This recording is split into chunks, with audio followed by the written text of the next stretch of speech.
What is going on, everybody? Xaenca here, back once again with another dose of toxic masculinity.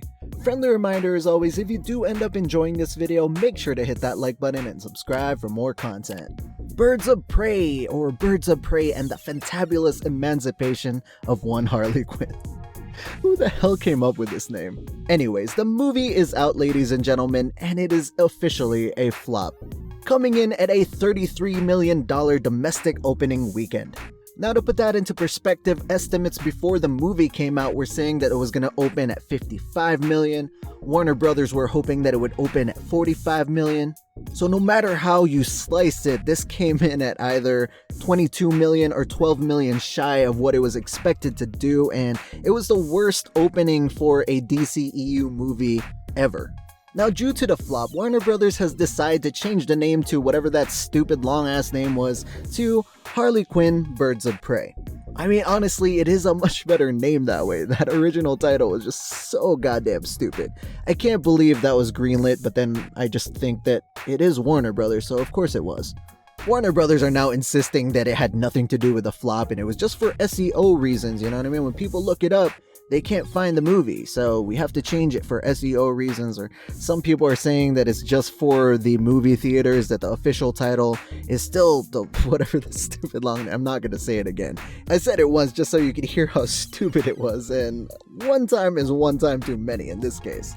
But because the movie flopped, they've decided to just blame everything. And I mean everything, from the range all the way from man babies to coronavirus. Yep, you heard that right. They're deciding to blame coronavirus for the movie's poor performance, even though the movie has not released in China and doesn't even have a scheduled release for China. So I don't know who from the Warner Brothers PR department thought, yeah, that's a brilliant idea, let's blame that. But then again, whoever that was probably part of the team that decided this movie would be a good idea to begin with, so not really much surprise there when you think about it. They also tried to blame it on the R rating, which makes a little bit of sense since it does eliminate a portion of the viewer base that could watch the movie, but then you look at how successful R-rated superhero movies like Deadpool, Logan, and Kick-Ass were, it quickly becomes an invalid argument. And as much as people who look like this would want you to believe that it's men's fault for being sexist not wanting to watch a movie with strong female characters and a female lead character,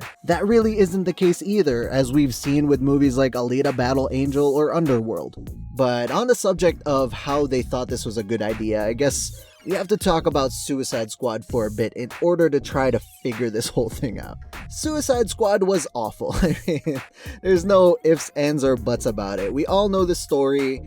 Warner Brothers saw the success Marvel was having with the Avengers and they were like, oh, we need to capitalize on this. So they did Justice League and they did Suicide Squad, right? Both without any build-up whatsoever.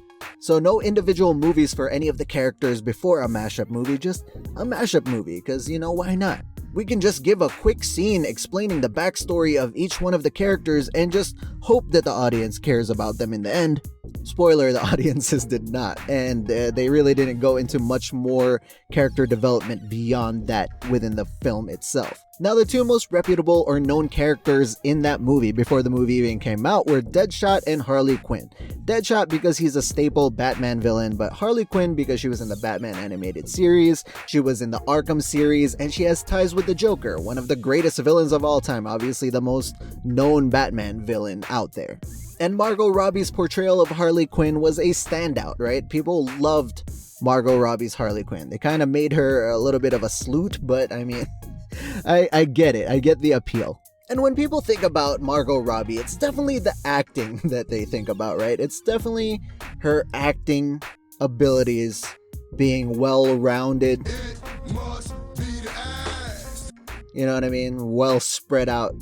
Alright, enough tomfoolery. She's actually a really good actress, and her portrayal of Harley Quinn is really good. Now, that being said, even when watching her portrayal of Harley Quinn, you could already kind of tell, and I already felt this way watching that movie, yeah, she's great, but in small doses. And it's the same, actually, when you look at the animated series. I mean, I guess the animated series would be the most tolerable, but even in the Arkham series, you're like, yeah, she's great in small doses. So when they first announced that they were going to do a Harley Quinn movie, my reaction was like, that could be cool, but would it not start getting annoying watching Harley Quinn carry a movie for 90 minutes? Or, I mean, the Birds of Prey runtime ended up being 109, but I'm saying that was my thought at the time. And it turns out the answer is no. I mean, people are not really digging this. And I mean, it's a mixture of things, right? So you could kind of already predict that she wouldn't be great in large doses. You took away the things that were appealing about the character, like her affiliation with the Joker, and you basically desexualized the shit out of her. Like, what is this supposed to be? Like, what? I can't even. Like, what the fuck is this?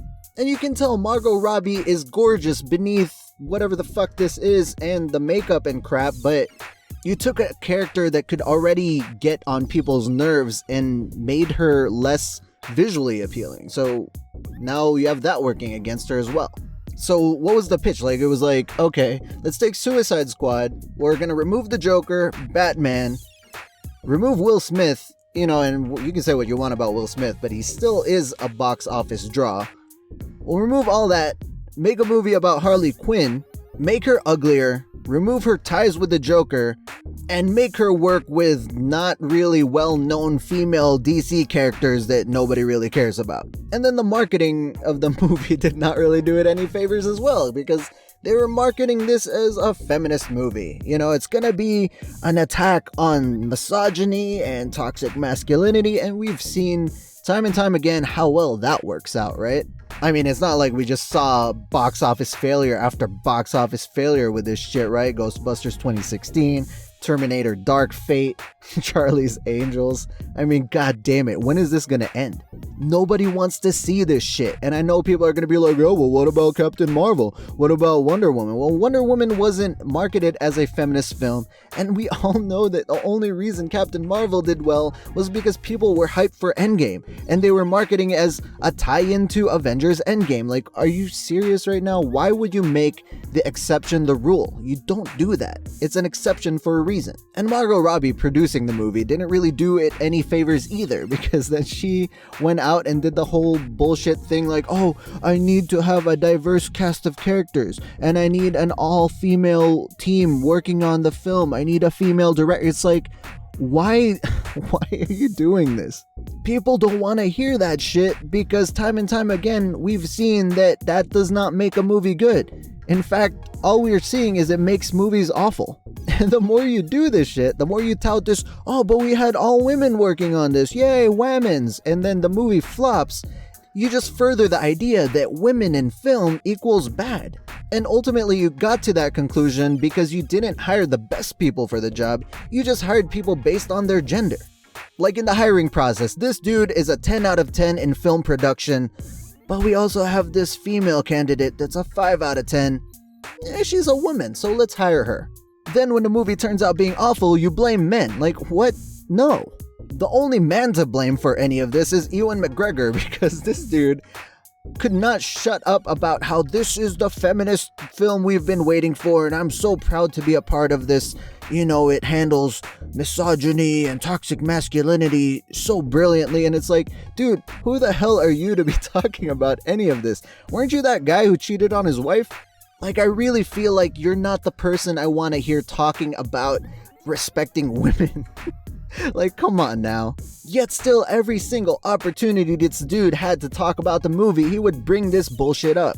Hey, Ewan, how was working on the film? Oh, it was great because, you know, it dealt with toxic masculinity and misogyny. Oh, how were the action scenes choreographed? Oh, it was great because, you know, toxic masculinity and misogyny. Oh, what was the post-production like? Oh, toxic masculinity. It's like, shut the fuck up, dude. He cheated on his wife with the girl who plays Huntress in this movie, and then he wants to tell all of us about respecting women. Like, come on. So hearing all of that, what can you expect from the plot? Well, obviously, men equals bad. Harley Quinn is broken up about breaking up with the Joker. Joker bad, man bad. Who are the antagonists? Men. Men killed my family, therefore men equals bad. I cannot move up in my job because the men are keeping me down. I am here because the men are forcing me to sing and shit. And then that Cassandra Cain character, when stealing, explains, oh, I'm stealing because I can take from the white people too. Like, what the fuck is going on with this movie? At the end of the day, it was not a good idea to begin with, and it was poorly produced. I mean, Jesus Christ. It looks like if the CW decided to release a TV movie, and this is what they came up with. The marketing failed in that it decided to cater to the whack jobs on Twitter for some reason. It screams of like a social justice checklist, and that includes race-swapping Black Canary, because you can't do a social justice movie without race-swapping at least one character. And we can go on and on about all of the things that were just wrong about this movie altogether. And it wasn't coronavirus, it wasn't men, it's just the movie was not a good idea from start to finish. And that's why it flopped at the box office. But what do you guys think? Let me know down in the comments below. If you did end up enjoying this video, make sure to hit that like button and share it with your friends, family, whoever you think would be interested in nonsense like this.